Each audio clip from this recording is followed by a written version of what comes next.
Morning, Michael. Morning, Karen.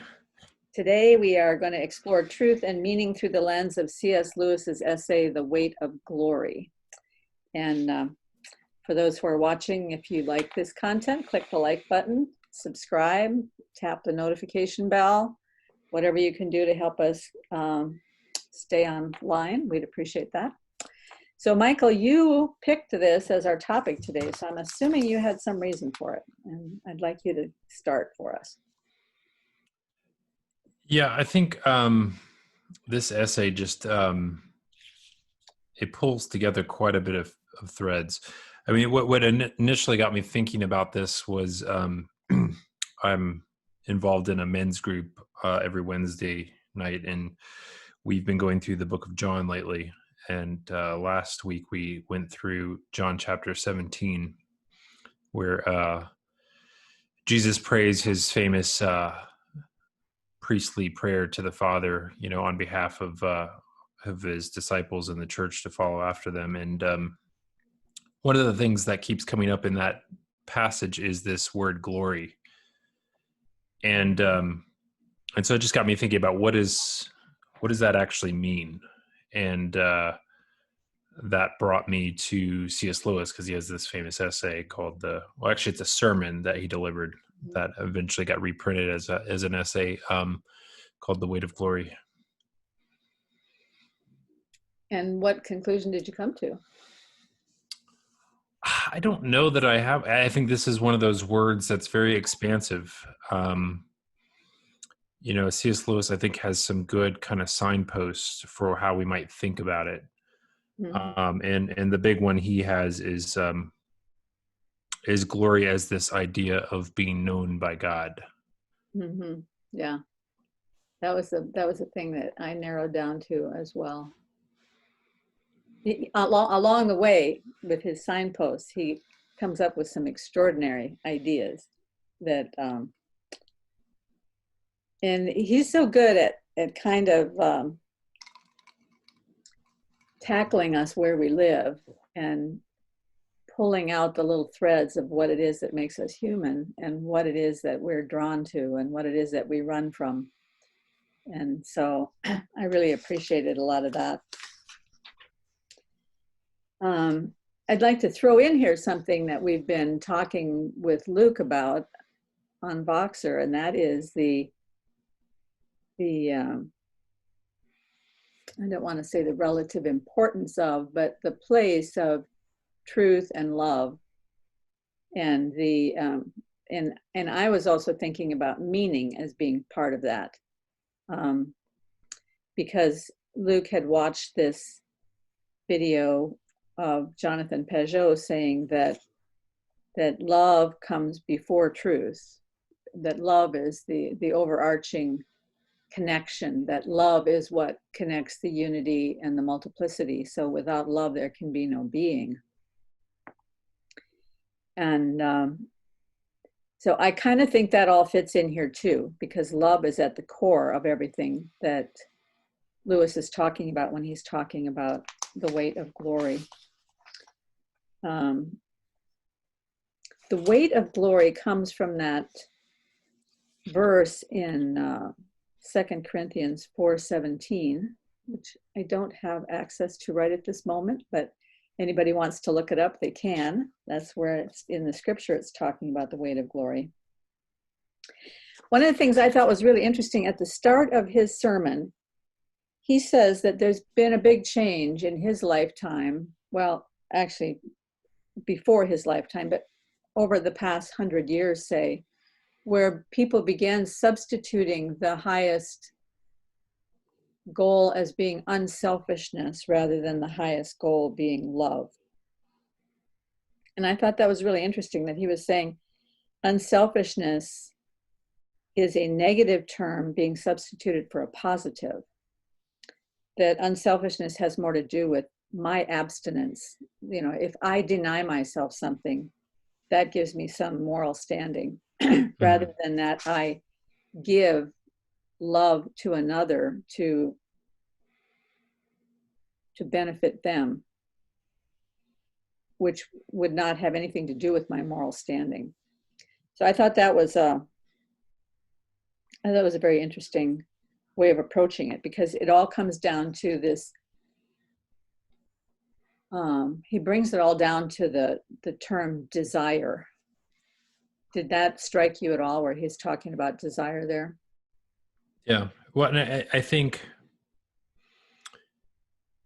desire is a part of love for sure, and also when he's pointing out this kind of the substitution, I think what it really points to is a sort of distillation of a lot of things in modernism to try and simplify them down and get them down to like an easy to follow kind of rubric or rule that you can easily measure. And so I think part of the reason unselfishness gets substituted for love is that love in its fullness is just it's just this thick, heady, rich mixture of all these different things simultaneously, and it's hard to quantify, which is what we kind of are in love with in the modern frame. But it's a little bit easier if you narrow it down to unselfishness. That becomes a little bit easier as kind of a measuring stick or a metric, and that's why I think why we've simplified to that version of it. But yeah, as you were just alluding to, this idea of in the act of love, there's always this beyond. There's always this sense of potential, and there's a sort of mysterious quality to it, and it's more dynamic than it is some sort of static rule that you could follow. I really like the way you put that, because one of the things I was thinking of, I'm always thinking of such random things, but got to thinking about gravity. Even before Luke mentioned gravity in his comments, I was thinking about gravity.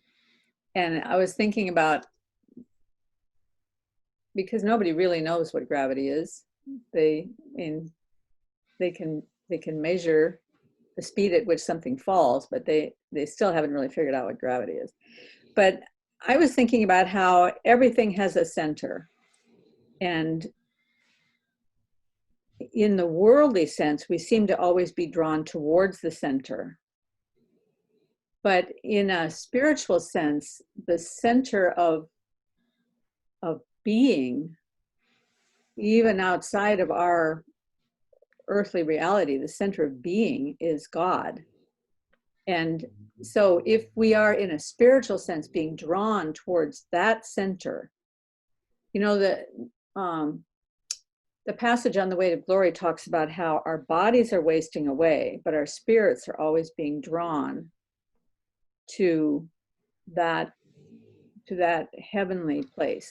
Our spirits are always being drawn to that. So the earthly gravity is pulling us down towards its center, but our spiritual life is being drawn towards his center. So there's this kind of, well, we get the looping again, but so there's this pulling, there's this drawing, and that drawing, that's the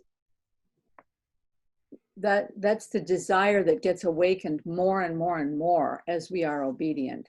Our obedience may start out, I remember back when I was a new Christian, there was a guy teaching a Bible study, kind of going through the whole word, and he was talking about how important it was to stay in God's word and continue to read God's word. And he said, honestly, some days it's like eating dry cornflakes.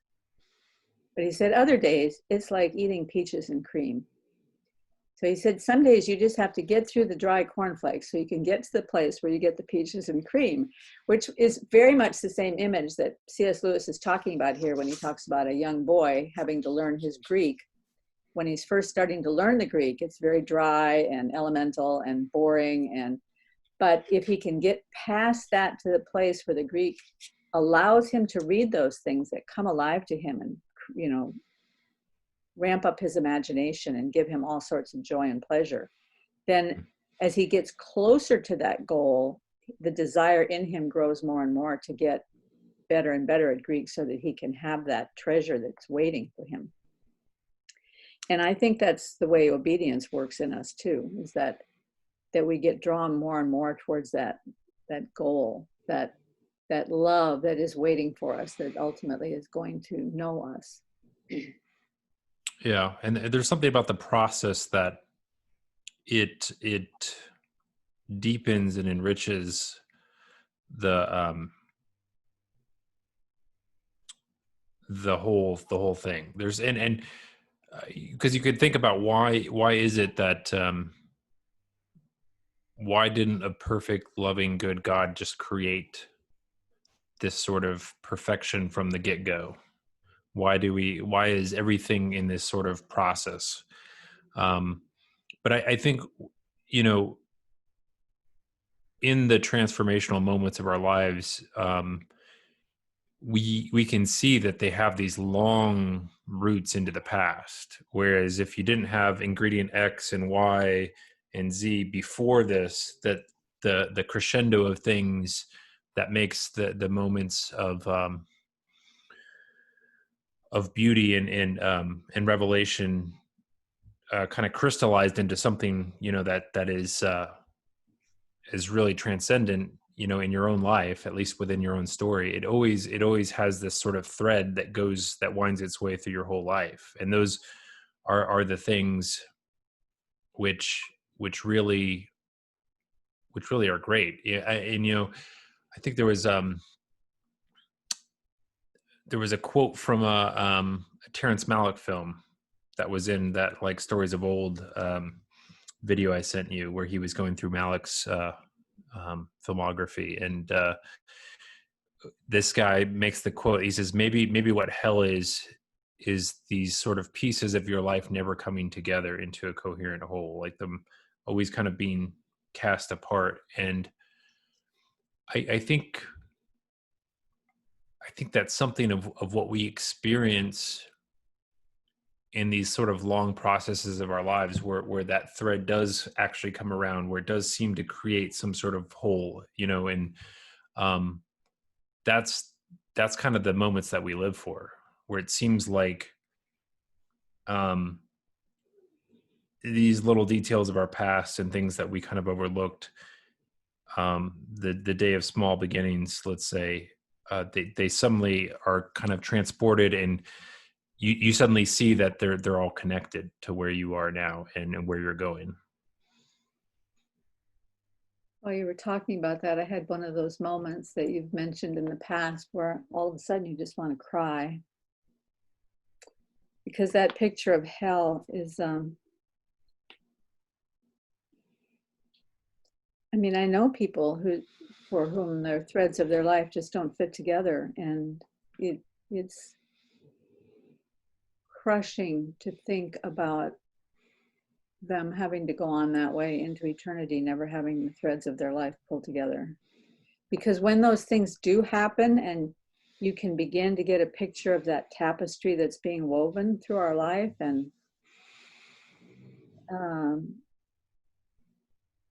but here's one of the quotes from his essay. He says, "These things, the beauty, the memory of our own past, are good images of what we really desire. But if they are mistaken for the thing itself, they turn into dumb idols, breaking the hearts of their worshippers. For they are not the thing itself, they are only the scent of a flower we have not found, the echo of a tune we have not heard, news from a country we have never visited." And then he talks about breaking the enchantment that we've been in for the last 100 years. Well, of course, now when he wrote this, or when he gave this message, it was 80 years ago or something like that. So now we're going on 200 years where we've been in this enchantment, where it's so difficult to get in touch with those threads of meaning that weave through our lives, because the whole world is trying to tell us it doesn't mean anything. It's just accidental. And that's, I think, so, I mean, what that quote you just pulled from is actually the end of a kind of longer quote that I had highlighted where he doesn't label it this. He doesn't use this word to describe it in this particular passage, but I think what he's describing overall here is this idea of it's a German word called Sehnsucht, which is his concept of a sort of joy that is simultaneously a sort of longing and a sort of sadness as well. All those three things kind of combined in a sort of complex way. But I think it's a strange sort of thing that I think phenomenologically we all have some experience of, right? These is kind of this signpost of the reality of beauty and meaning that we have sort of ephemeral moments of in our life, but when they touch us, it's kind of this eternal moment. It becomes this sort of touchstone for, as I was describing earlier, a kind of coming together, a coherence of your whole life, and also where it's pointing towards and what you would hope for in your kind of in deep in your bones. And it's as like, I think Peterson would describe it as kind of a sort of, and I think this is often why he was using this analogy when he was talking about music, but he talks about why music is so affecting is because it's these sort of patterns upon patterns upon patterns that kind of come together into some sort of coherence in real time, where you can experience that kind of overlay, and that we experience some deep meaning and beauty in that, that I think is analogous to what we experience in our own story when in these moments, these sort of milestones. And I think for myself, I mean, I wouldn't be here like talking to you. I wouldn't have kind of followed the thread of Peterson and, talking to Paul Vanderklay and just all these things that have kind of reoriented my life in such a drastic fashion without these phenomenological moments of being gripped, of the sense of, and in a certain sense, it's like, am I being gripped from without, or am I assenting to it from within? And it's both, right? I don't know, just these sort of undeniable moments. And this is where I think C.S. Lewis kind of got things wrong, because he felt like you couldn't really investigate these sorts of things, and that's kind of what he's leaning to here. He's like, if you try and investigate it, you're just going to get pointed in the wrong direction. I think he's kind of right and he's kind of wrong. I think his analytical mind always wanted to take things apart to understand them. And I think there's another way of understanding them that's actually putting things together that can deepen and bring more fruit from the investigative act, right? I don't know if that makes sense or not, but I think C.S. Lewis and Barfield, well, that was one of their kind of disagreements, was this distinction to be made between the contemplated and the enjoyed. There's like this hard line, which I kind of see sort of analogous to Kant's, noumenal and subjective divide. So I don't know if that was helpful at all. Well, I want to go back to and have you distinguish for us again the contemplated versus the enjoyed. But before we get there, I wanted to say this thought before I forget it. I sort of had the feeling that what he was saying was, you can't really go back again to those moments and recapture those moments that you had in the past, because when you go back and when you revisit that moment and you try to recapture it, it's so ephemeral. Yeah. that it's like you can't go chasing after it. You can't step into the same river twice. Yes, and the thing that occurred to me when I was reading that, because I was thinking about some experiences that I've had in the past that were remarkable like that, or even experiences where I've had where all the threads seem to come together. those threads wouldn't have been there if I hadn't been living life. I think what happens to a lot of people is that but there's many different temptations. One temptation is to go off just into the head and start just thinking about things, building castles in the clouds, so to speak. And I have a huge temptation in that direction, to just spend all my time in my head. Mm-hmm. But and the other temptation would be to spend all your time in investigating, doing scientific experiments, trying to prove something that way. But it's through the lived experience of life. And, I was talking with Matt the other day about this idea of holy moments being those moments when I try to let myself get out of the way so that I can actually be walking in the Spirit, even if it's just for a moment at a time. It's through living life, the boring parts and the exciting parts, and having adventures and having trials, and which is why I think Jordan Peterson is so correct when he says that action exposes our values. And who was it the other day I was listening to who said something very, very similar, but they were, it was the Sunday Message. It was really an interesting parallel. Let me grab this note here. Relationships reveal our beliefs, which is very similar to actions revealing your values. When the way that you behave in relationship with another person is going to reveal what you really believe about the world, what you really believe about God or anything else. Because if your relationships are built on your own selfishness, you can say all the things that you want about what you believe or about, your moral ideals or your faith or anything else. But if your relationships are not expressing that, then they're revealing to you what you really believe.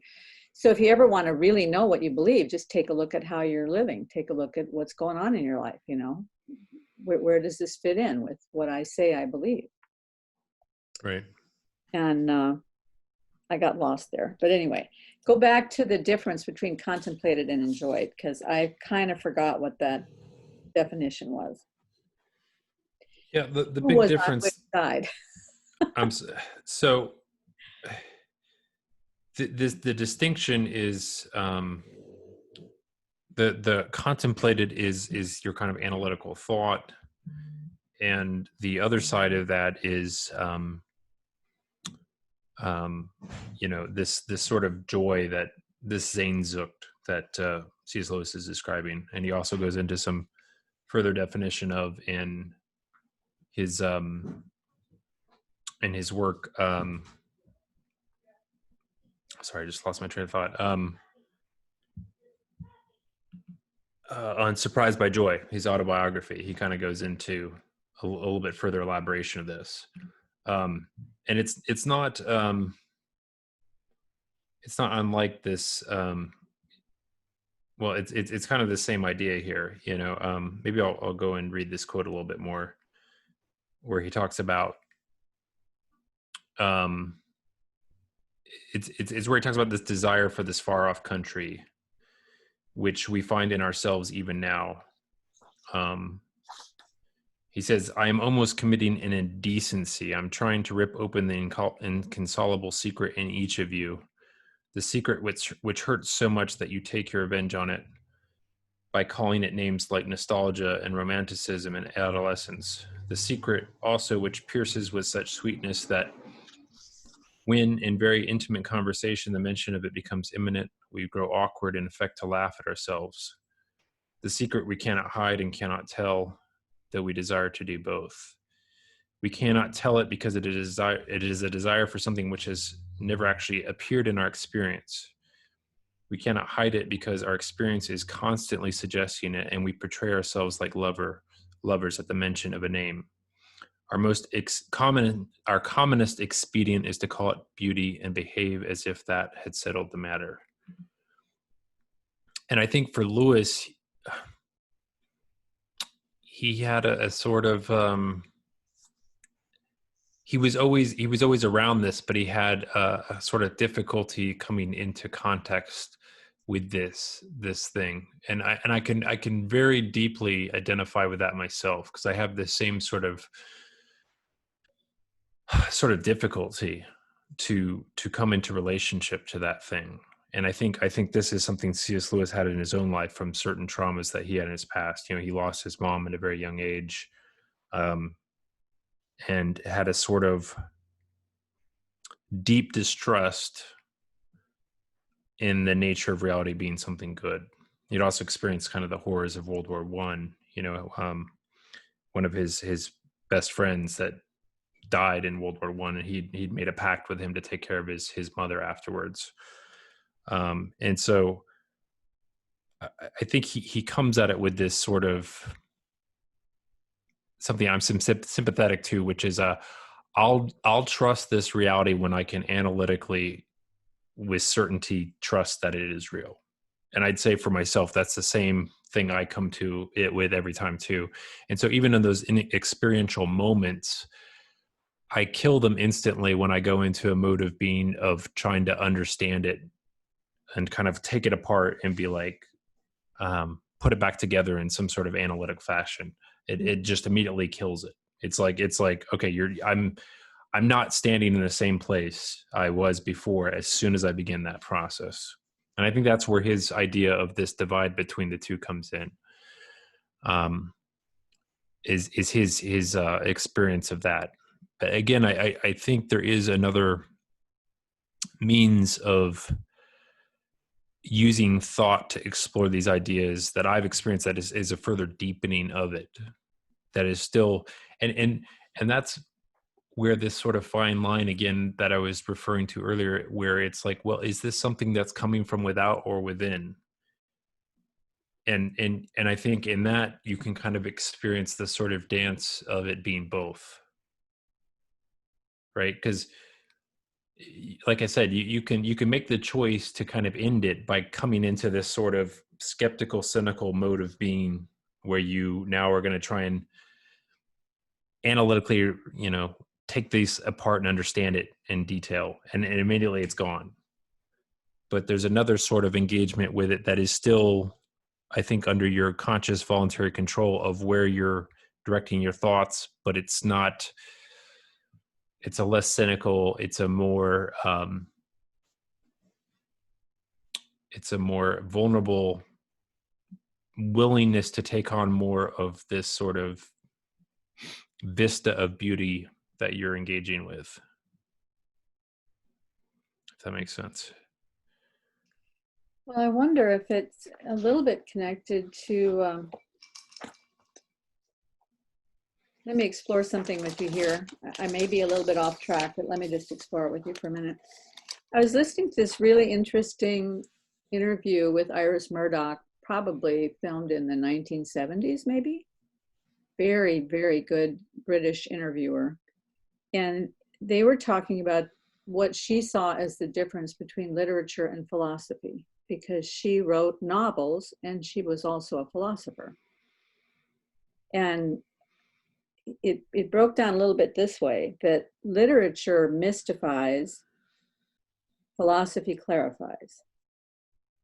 Literature is opaque in the sense that it's filled with connotations and illusions. But philosophy is translucent in that it's, at least some philosophers are translucent, in that they are saying only one thing at a time. Literature does many things, philosophy does one thing. Literature creates illusions, philosophy liberates from illusion. The mark of a philosophic mind is to get hold of a problem and work on it relentlessly and doggedly. But literature is very natural and close to normal life, for we are all stories. We live and breathe literature. We are making a form out of something formless, defeating the formlessness of the world. And here's a direct quote from her. It's as if we live in a kind of rubble world, and one is always making forms, telling stories to bring some kind of order to it. So in reacting to that, I would say I think the distinctions she's making are very helpful in terms of considering those things, but sort of in line with De Foucault's reflections on Barfield and the nature of this poetic language versus philosophical language. There Mhm. is there's a helpful distinction one can make in the mind between the two, but that it tells a sort of lie about the reality of language, which is that both aspects have to be operational simultaneously all the time, or the words you're using will not have meaning. Okay, tell me more. I'm fascinated by that. So whether you're it's she's making a point about the philosophics mode of becoming concrete and specific and narrow, to elucidate, kind of the trees of reality, whereas the literature or the poetry is pulled back into this kind of more view of the forest. What are the contours of the forest? Well, how does it lay itself out? What is the grand paradigm of these trees? And I think you have to, whether you're to do philosophy or literature / poetry well, you're always working back and forth from both. For instance, like I can't tell you, like if I just told you like the pattern of the archetype, that encompasses all the stories that fall under it, and yet it doesn't do the work of that making a particular instance of that in a story mode that is translatable to my my whoever my audience is, and is convincing and compelling to me as an author. It doesn't do any of that work, and some of that work is to go into a sort of philosophy of all my characters and down into the depths of the details of these things, to some degree, right? You're not doing it to the same degree you do in philosophy, but you have to do it to some degree. There's this interplay back and forth between the two in all language, or it doesn't work. And sort of we have these sort of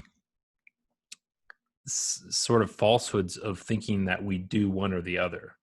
Just like, I think, Vervaeke's done a huge service to us in terms of giving us these 4 P's of knowing, right? But I don't think anything we would recognize as knowledge exists without touching upon all of them, right? To say that what's a form of knowledge that only propositionally, like it doesn't exist, Mhm. right? And so, I mean, maybe you could, I don't know, maybe 1 + 1, but even that you can take, you have some, All that knowledge has to run through my operating yeah, system.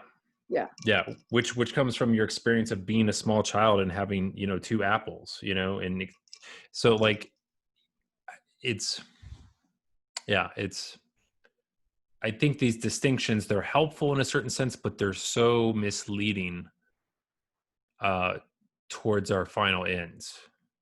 It's this weird sort of expansion that I could see as a furthering of. It's sort of a coming to the very end of the end of Barfield's. It's almost like trying to squeeze out as much of original participation as possible. But it's and in his works he says, we have to do this you back, or else it is, you get to this point once you actually get all of it out, you language, we can't even have a simple conversation like we're having now once we get to the end of it. And it's Well, so one of the reasons I was thinking that this was an interesting kind of discussion that they were having is that I'd been thinking a lot about how philosophy has this nature. Matt had given me a very brief, like 2-sentence history of the way philosophy works, and which I guess I had never really thought about before, but of course it makes sense that every philosopher builds on the philosophers that came before. And so they're constantly narrowing their field, and they're they're working on a smaller and smaller set of problems, which is kind of similar, I guess, to what physics is doing. You know, they started out having to look at the whole universe, and they're getting smaller and smaller in there. So they're narrowing their focus all the time. But literature doesn't really have that option. Although maybe the way it works in the world today is that literature has become more and more narrowly focused on what the writers think we want to read. And so since we're or mainly some sort of visual beings, moralistic like yeah, mode of like what should what sort of injustices can I write, you yes, know, yes. um, in a poetic fashion. Yeah. Um, And we're getting narrower and narrower in the sense that I can only write about things that I personally know, because otherwise I'm appropriating someone else's experience. And so I guess in that sense, literature is also getting narrower and narrower. But because of the way that story interacts with who we are, and there's so many more people now, there's so many more experiences for this literature to filter through. It doesn't seem to me that short of ending up in something like 1984, it doesn't seem to me that it can all solidify into just one narrow passageway. But maybe we will end up in 1984. I don't know. yeah, well, I mean, it's this whole connection between the one and the many again, and you know, the postmodern perspective is that there is just the many. There is no one. There is no absolute truth. Um, I wrote. Have you ever seen Ken Wilber? This he's the he Yeah, does. I've watched him. I've watched quite a bit of him. I guess the He one I watched mostly was him saying what he didn't like about Jordan Peterson. Yeah, he said something the other day that I found interesting. I mean, it was kind of, I don't know what was. Let me just read this. He's talking about the kind of the postmodern perspective. Um, and this nothing of this is new, but I just found the wording of it helpful, at least for me. Um, in terms of the postmodern perspective and their denial of truth, he says it will maintain, for example, that it is universally, undeniably true that there is no universal truth. It will maintain that all knowledge is social construction. It's all an interpretation. It all depends on what culture it's arising in. And yet, everything that I just said that represents that point of view, it maintains that its view is not culturally constructed. It's true for all people at all places at all time. It's not a matter for interpretation. It's got the real truth. Nobody else has truth because objective truth doesn't exist, but that view itself is held to be objectively true by the most postmodernist. So essentially, there's this. It's this weird, postmodernism, at least in its practical application that we're seeing today, is a sort of weird return to modernism. But it's just it's this such a narrow construction, right? Where it's just the only thing that is true is this idea of there being no truth, or that all the truths only exist as a perspective of, from some particular location, from some particular culture, and so forth. um Well, so, as though that's anything new. I mean, it's going all the way back to Pontius Pilate, right? right. Well, I think what's interesting is it sort of pretends at a sort of complexity of reality, but then somehow it does a sleight of hand move where it tries to brush it all aside and come up with very simplistic formulas for understanding, huge swaths of people in a single statement. um I don't know, there's something going on there that's very, very clever, and I see it as a sort of circular logic that's just complex enough that if you follow from logic step to logic step, it all seems to work its way out. It's very hard to argue with any one little tiny piece of it. You have to come back to that more holistic point of view, that more poetic perspective, to see, oh well, this is just nonsense. But we can't. It's like that frame, that religious frame, that holistic, uh, meaning layer, we don't have the tools to operate at that level anymore effectively. Um, So I was thinking a lot about this whole concept of meaning, and I was fleshing out some different aspects of meaning, and maybe you have some additional ones, but I'm just going to read you some of the levels that came to my mind. So when we think about meaning, one level of meaning could be like when my daughter was 3, I taught her to decode the alphabet using phonics. So she was able to, by the time she was 3.5, she could pick up any book, literally any book, and she could read it out loud. That doesn't mean she understood it. yeah. She was just reading code out loud, saying words, but the only words that she could understand were the words that she had already heard and interpreted orally. So another level is when you're watching a series, a TV series, and there are many, many episodes, and each episode is complete in itself. But then when all the episodes start stacking up, you start seeing a narrative arc of the characters and who they are, and you begin to get some sense of where each episode is going to go based on who those characters are. So you get a deeper sense of meaning the longer that you're watching this narrative arc build up.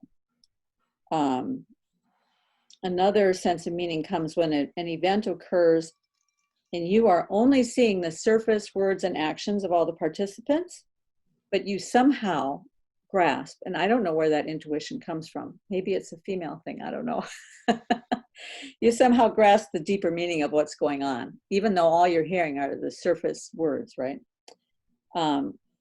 Another sense of meaning grips people when they feel hopeless. And that hopeless feeling, they recognize my life has no meaning. Now, what meaning do they mean when they say that, right? That's another sense of meaning. So meaning has a lot of different layers. It's not like in anything else. It's not simple. Yeah. Again, I think meaning is all about the connection between the many and the one. So it is my story, my little story, having some correspondence to this larger story. Something in it lines up in a, let's call it, just a beautiful way, for lack of a better word. I think that's what we mean by meaning. I know we corresponded a while back about, when about those like stories of old series on Story, where he goes through this long process of delineating basically how our lives aren't the hero's journey, that we the hero's journey has all this. Whenever we see it enacted, it has this sort of false imposed uniqueness and specialness that the hero gets imbued with by the match, the sort of maneuverings of the author beforehand, right? There's sort of a setup, and it's sort of a cynical view of that. They're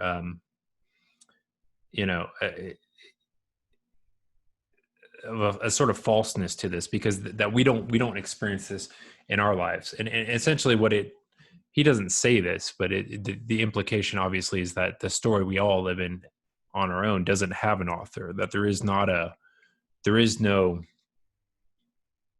grand narrative, there is no larger meaning to be connected into,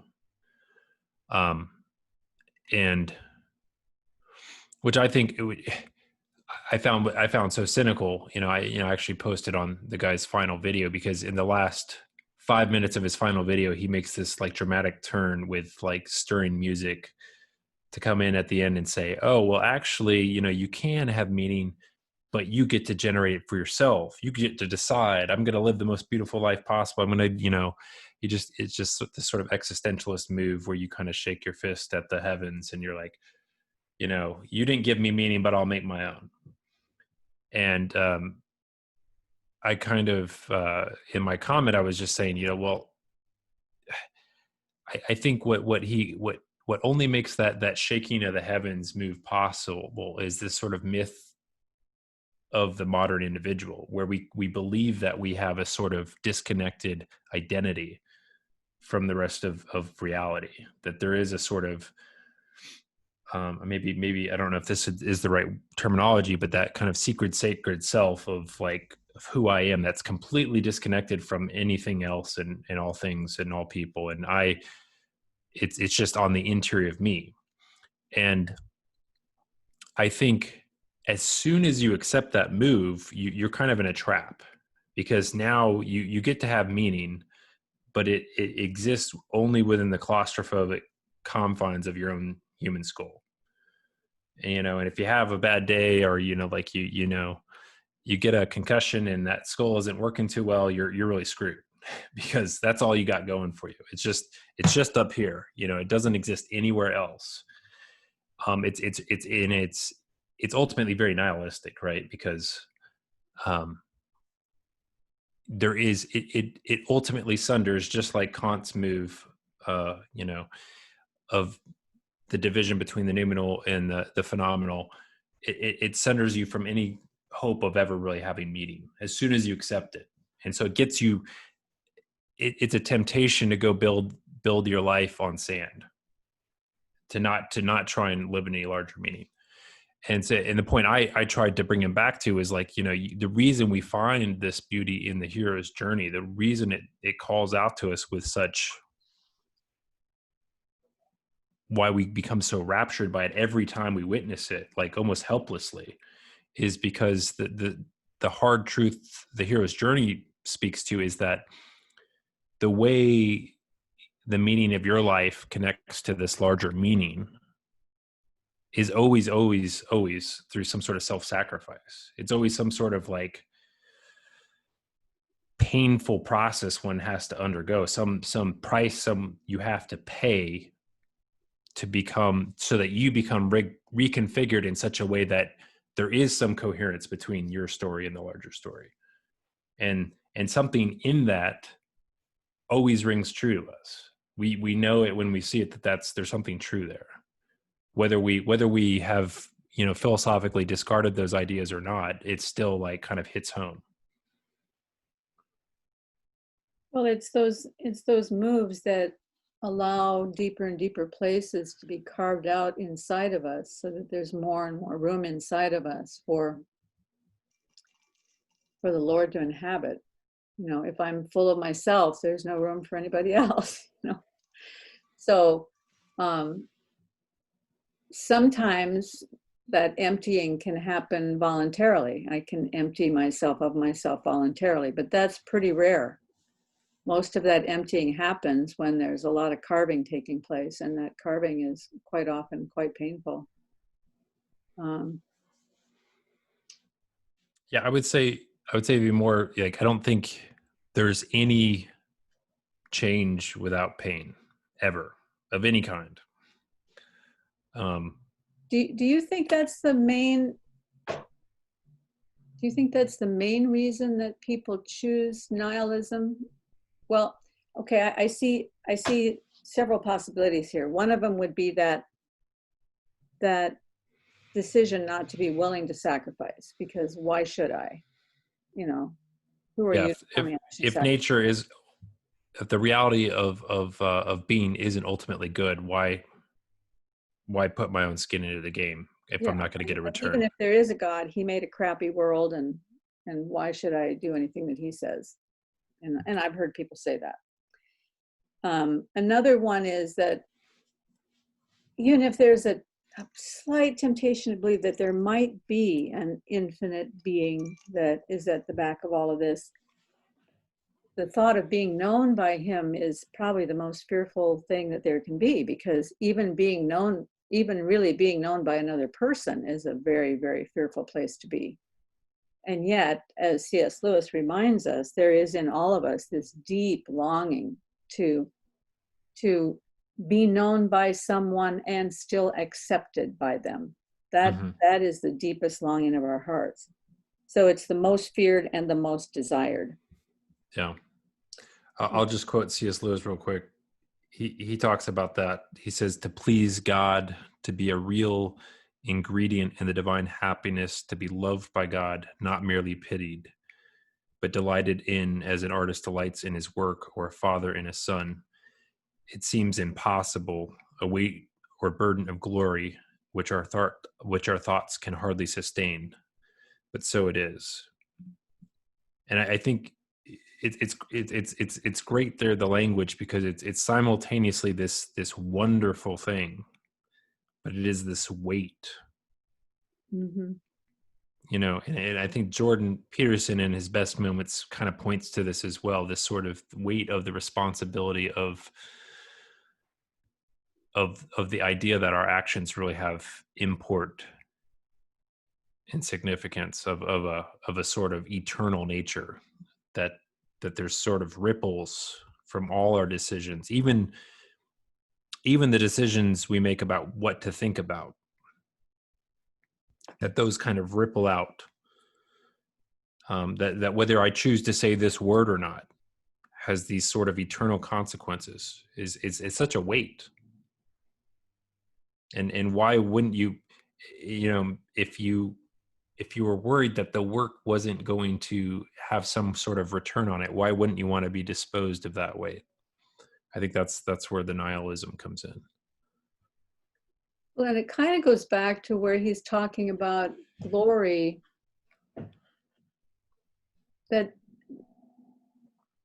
people tend to think of glory in one of two ways. Either it's some sort of fame and approval, Mm-hmm. or it's luminosity. And like he says, who would want to become a kind of living electric light bulb so you can just put aside the luminosity thing? But the other side, the longing for fame and approval, there is one sense in which that's a very mercenary longing. I want fame and approval because I want to be known by people. I want to rack up points. I want to rack up money, those kinds of things. But he says, if you really think about it, there are just these brief moments when you are approved by someone that you really want to please, when you can feel that brief moment where it's such an immense pleasure to experience that, not for any other reason except that you just wanted to please that person. And then he likens it to the way a very young child acts when you say, oh, that was just great, you did that so well. Or the way a dog acts when you say, good boy, right? And so we are creatures with our creator in this. And this is a really weird picture, and yet it's a picture that makes total sense to me, that we are creatures with our creator in the same way that a dog is with his master. Because a dog just lives to please his master. That's it, man. They just want to please us. They just want us to be happy. And that the day will come when that will be natural to us. But that day will come when we're with the Lord, and not right now, because right now there's 1,001 things that get in the way of that genuine pleasure. Yeah, I think part of the pleasure too comes from the fact that when you know that the person giving the praise is genuine, in that they have a deep knowledge of the work they're judging, like I think one of the worst things we do for kids nowadays is that we often praise them, but in such trivial fashion, like, oh, you did such a good job, but like there's a disingenuous quality to it. It's sort of like I guess the proverbial participation trophy approach of just, and kids are really smart, and they somehow know and see through that immediately, right? They know it's not a reflection, it's not a real engagement with them as an individual and whatever it was that they did or the work they put on display. They know, you know when somebody's actually engaged with something you've put out there in a deep way, and then when they also have praise, you know, in those cases you'll take even the criticism as well, just to get that real engagement with with another person, another consciousness actually listening and paying attention. You know, that there was I can't remember where I came across this, but there was like a study that was done that basically demonstrated, you know, it was like paying people to do some sort of menial task, right? Like, I don't know, sort some papers or something like that, or do something. And the amount somebody would have to be paid went up dramatically as they got the impression that nobody's ever going to look at and engage with what I'm doing. Right? Because there, in one sense, we are working for money. We're all mercenary. We're all kind of trying to survive, right? But deeper than that, you want what you're doing to have some larger meaning. And so the knowledge, so if they took the papers at the end and they just threw them in the trash and gave you the money, you would be very dissatisfied to continue to work, even though you were getting paid. Like if someone would simply just, if somebody just barely even looked through it, people would continue doing the work much longer. If somebody just took a look, the merest of glances, you know, they would do it much longer than if, you know, they realized, oh, this doesn't have any real meaning to it. Whatever this menial task is doesn't mean anything. And I think so much of modern life has been constructed in such a way that jobs are designed and management structures are designed so that there doesn't have to be that meaningful engagement. So there's some sort of like external uh, um, mechanistic means of managing people by some sort of like quote unquote metrics or things like that. But you don't have a manager ever come alongside and go, oh yeah, you're doing really good here, but you could use some work here. Like you don't have that kind of, at least in my experience, I've had so little of that in my time as a professional. And it seems to me like it's just kind of become the norm for a lot of people. I'm really sorry to hear that, because one of the things I used to do, I was a I was an intercultural consultant back in the early 90s, and I was training Japanese business people to function in the American business environment, because the cultural differences are so vast between the two cultures that it was easy for people to be misunderstood. And so one of the things I had to teach them were American business skills. One of those skills is how to give effective feedback. And one of the things about effective feedback is that it needs to be very specific. Yeah. Because general feedback is not helpful to people, and disingenuous feedback is really not helpful to people. Telling someone they did a good job when they didn't do a good job, people know whether what they did was a good job or not. So if you say, you know, that was a good job, and they know it wasn't a good job, then they just feel worse. But if you say specifically, this particular aspect of what you did correctly, and this aspect over here we need to work on, then people improve, because praise actually changes people. I mean, feedback is incredibly powerful. Mm-hmm. The first year I was married, I used to just praise my husband like crazy every time he took the garbage out. He's still taking the garbage out every day. And I still praise him for it. So whatever you want more of, you praise very specifically. But Yeah.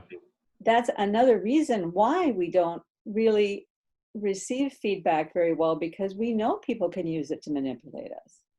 We just know too many things. Mm-hmm. So now if your Yeah. wife says, thank you for taking the garbage out, honey, you're going to rebel. I don't know. I've heard that people like flattery works even when people know it's flattery, because I don't know. There's something about that framing that we need it, and I think Yeah. there's such a dearth of it Yes, we need in it. our context today. We're just kind of we're very disconnected. We're very, you know, solipsistic in our kind of modes of and perspectives of being, that any real connection, or even the superficial indicators of some sort of connection, we're starving for. Well, was there anything else you wanted to bring up from this essay, this sermon, that we didn't get to? No, I think we got through it pretty well. There was one quote I particularly loved, and that is, it's right at the end of that section about the childlike, creaturely pleasure of a child before its father, or a creature before its creator, that joy of being praised for, for pleasing the other. He says, that is enough to raise our thoughts to what may happen when the redeemed soul, beyond all hope and nearly beyond belief, learns at last that she has pleased him whom she was created to please. There will be no room for vanity then. She will be free from the miserable illusion that it is her doing. With no taint of what we should now call self-approval, she will most innocently rejoice in the thing that God has made her to be, and the moment which heals her old inferiority complex will forever also drown her pride deeper than Prospero's book.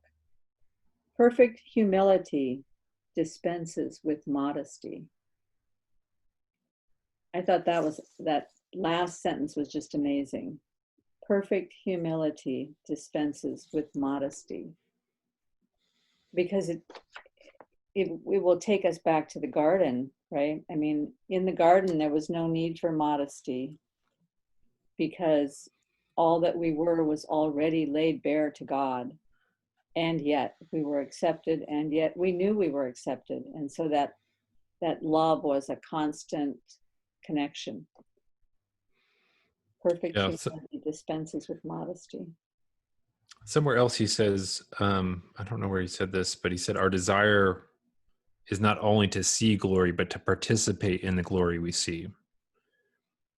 And he's talking about beauty there too, all those things. Yeah. Not only beauty, to participate with it. Is something Adam Smith said in his book on the theory of moral sentiments, which is a really interesting book as well. But he says in that book, man desires not only to be loved, but to be lovely. And so there's this sort of, I think both of these kind of capture this idea of again, the relationship between the one and the many, that there is this correspondence between our kind of localized instantiations of beauty and glory that actually has a correlate in the grand narrative, in the grand story.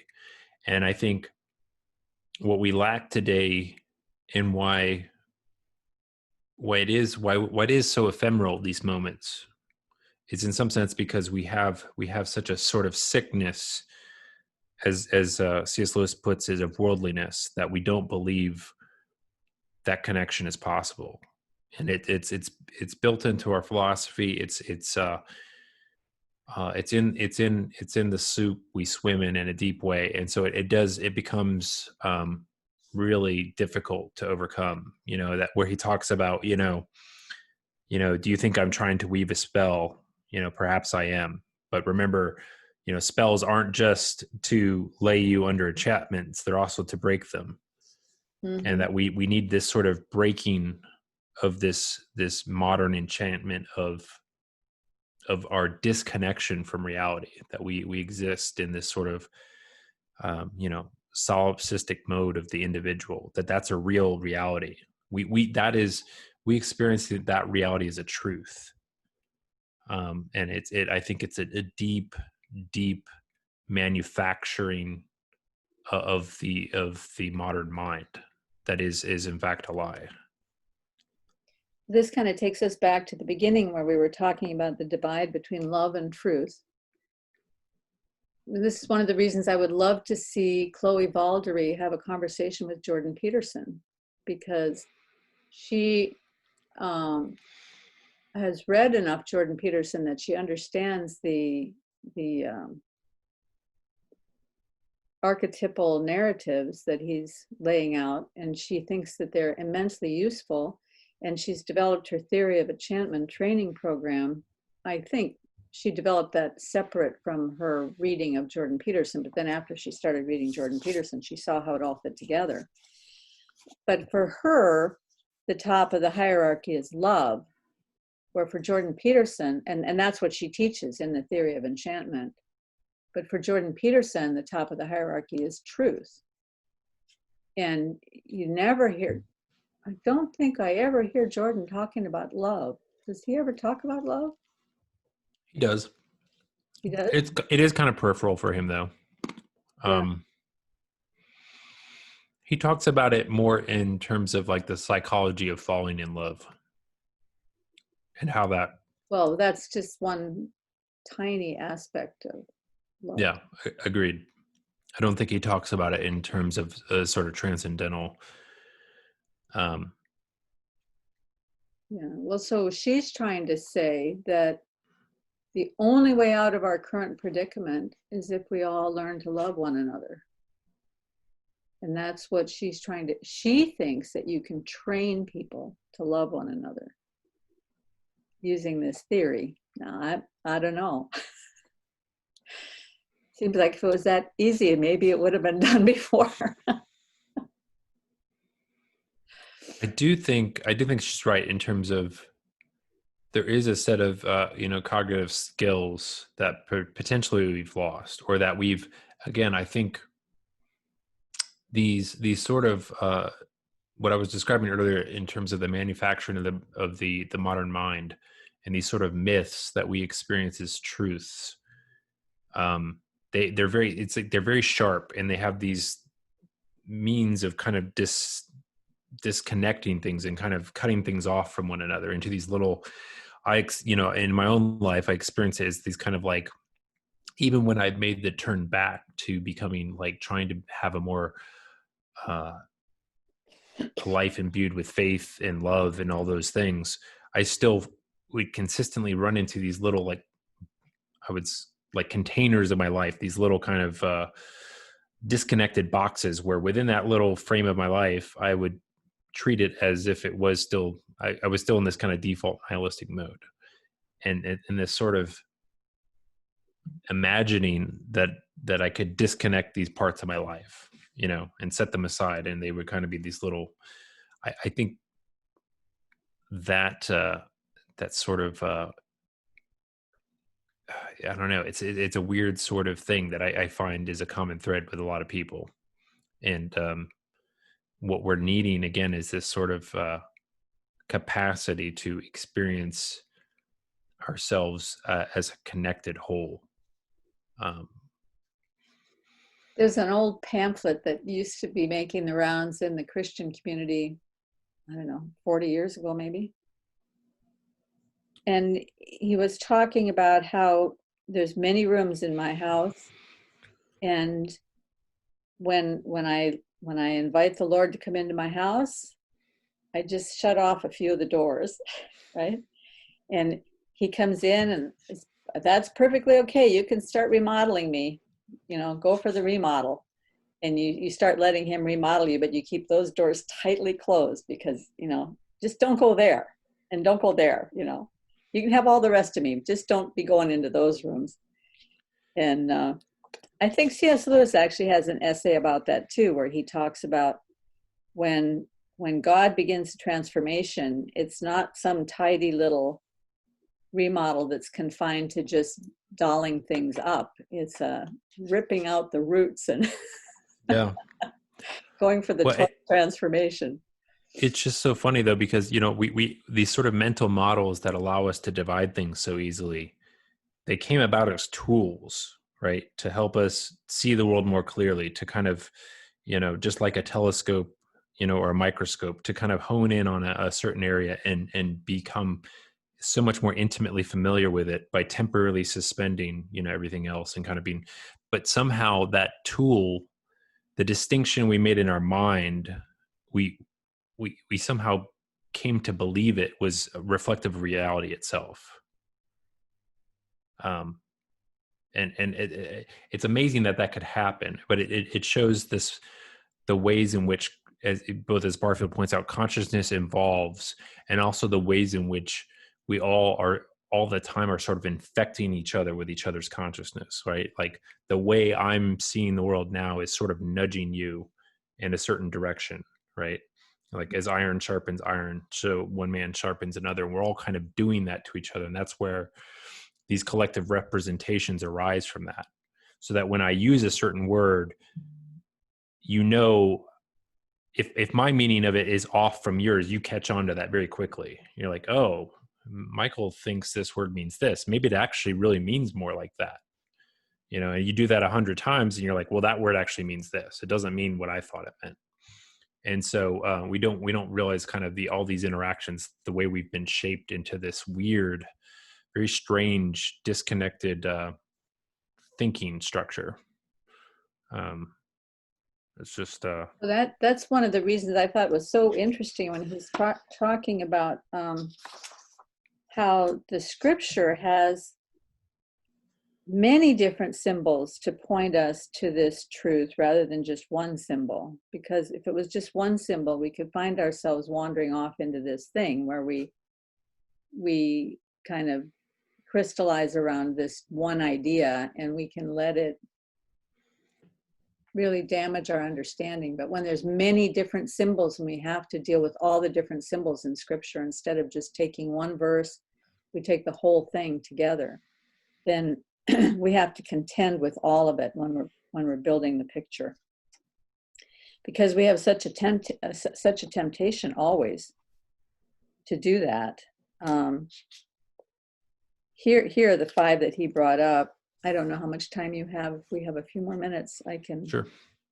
He says the promises of scripture may very roughly be reduced to 5 heads. It is promised, firstly, that we shall be with Christ. That's number 1. Secondly, that we shall be like him. Thirdly, with an enormous wealth of imagery, that we shall have glory. Many images wrapped around glory.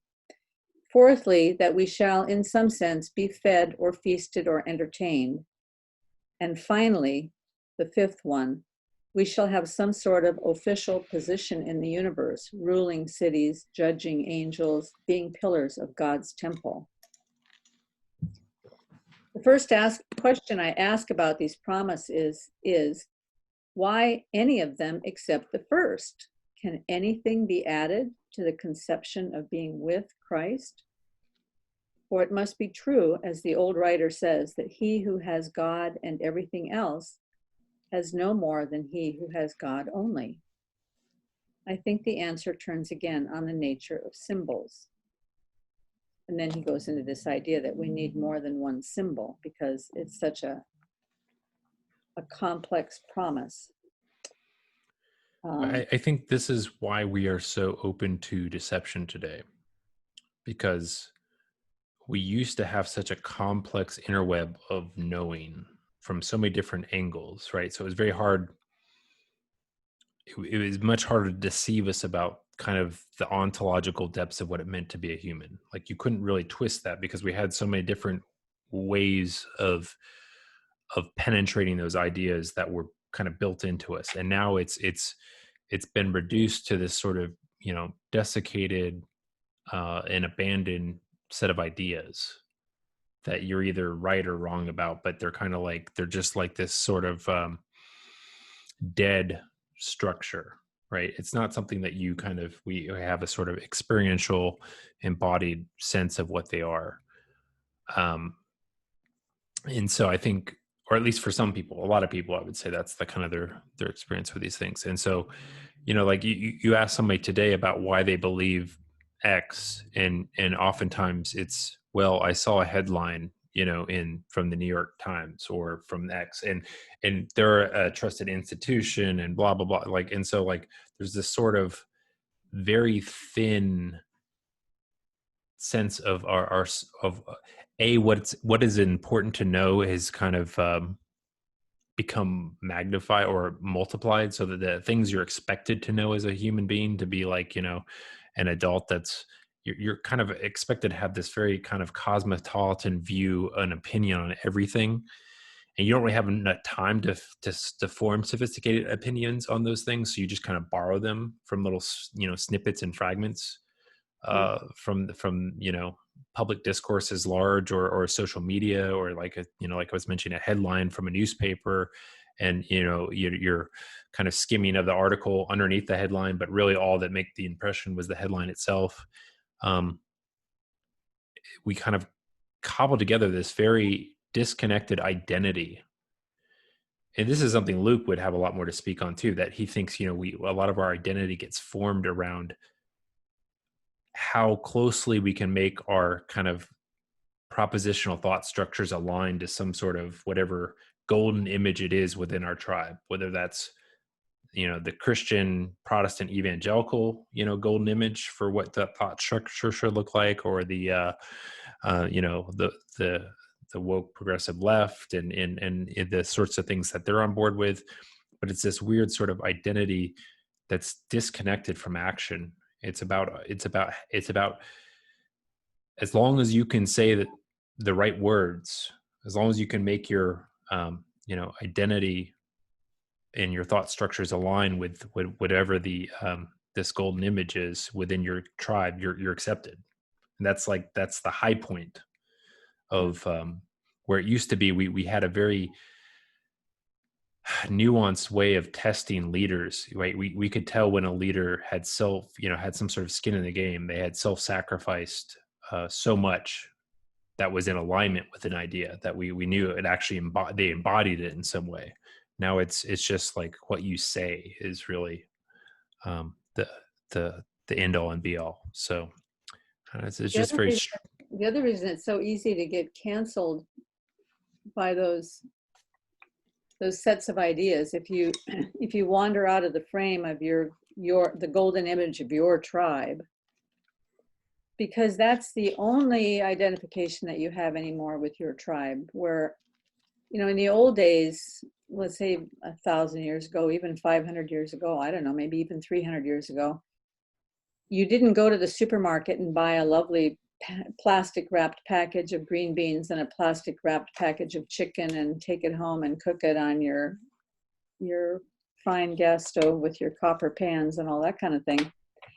You had to go out in the farmyard and raise the chicken and clean up the chicken dung and harvest the grain to feed the chicken, and you had connections within the community on all of those things, and helping each other build and helping each other harvest. And so it had many different layers of connection. And maybe you wove your own baskets and you sewed your own clothing. And so even 50 years ago, people used to belong to different clubs where they were still doing some of these things with each other. Future Farmers of America, something like that, So you had connections with different groups. So as a human being, you had your antenna out in a lot of different directions. Nowadays, everybody's just in their tribe, in their head. And if you wander out of that headspace somehow, because maybe you start waking up a little bit and find out that there's more to life than just that, you're canceled. Yeah. Yeah. And so this sort of narrowing of our ability to think and speak and so forth, and to have to see the complex interplay of these ideas, and to have like kind of safety nets for what catches us when we fall. If you looked at this from like a distant, far off point of view, it's like we've set ourselves up perfectly to be deceived in some massive ways at the moment, which is it's really disconcerting. And I do think you're seeing a sort of groundswell of reaction against that, a desire for something deeper and more, and it's sort of disavowing of everything. But I was thinking about this recently. It's funny because we've talked about this before, and that we feel kind of a little bit strange, right? In that we are so prepossessed with these ideas of it does feel like we're even drawn more into an idea space at the moment, and some of these conversations about Jordan Peterson and so forth. But it feels like what's happening is that everybody's being drawn into that space. If you look at kind of what's been going on this year, it's like the space on the side where you could say, yeah, I'm not really interested in any of that philosophic stuff. I don't really care about that. That's not really a tenable position anymore. Everybody's kind of being swept up into the game. Like you're being called to take up a side in these sort of, I don't know what you call it, the culture wars or whatever you want to call it. I hate that language, but it seems to be apropos in some degree. It's these ideas are all becoming more manifest and connected to everyday life for so many people. So it's I don't know. It just seems like something's playing out that's of a massive scale that we don't still have a great language for describing. Speaking of language, I know you wanted to talk about language and the evolution of consciousness, was it, or language and history? You wanted to connect language as kind of as the kind of fundamental structure of reality, and how the ways in which reality lays itself out is in some sense. So could we make aligned that to language for next time? Yeah. And would you mind if I brought in a George Orwell essay to connect up with that? Because he had a lot to say about language, and since we're drawing connections with our world today, I think that might be an interesting overlay. So if you have something you want me to read about language as a structure of reality, let me know. Yeah. And I'll get you I'll throw together a document and just I'll probably be just lots of little quotes, but as I find them, I'll send them your way via that Google Doc. That sounds great. Thank you, Awesome. Michael. I'll see you next week. Yeah, looking forward to it. Bye-bye. Take care.